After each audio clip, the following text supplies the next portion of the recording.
Indonesia भूकंपाच्या धक्क्यानं हादरलंय।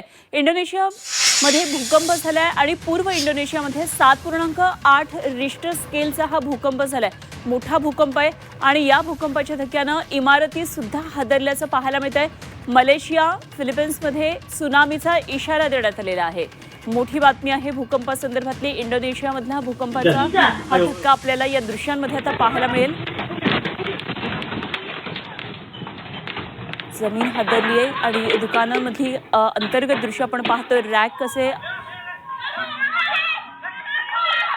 हलतात आणि वस्तू सुद्धा पडलेल्या आहेत। इंडोनेशियामध्ये भूकंपाचा हा धक्का पाहायला मिळतोय। 7.8 रिश्टर स्केलचा हा भूकंप आहे।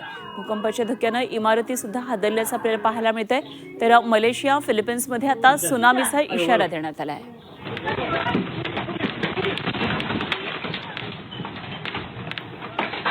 त्या स्टोअरमधले असलेल्या सीसीटीव्ही फुटेजमधून आपल्याला पाहायला मिळतंय भूकंपाचा हा धक्का बसल्यानंतर दुकानातला स्टाफ दुकानाच्या बाहेर गेला। मोठा आरडाओरड आपल्याला ऐकू येतंय आणि भूकंपानं इंडोनेशिया हादरलंय।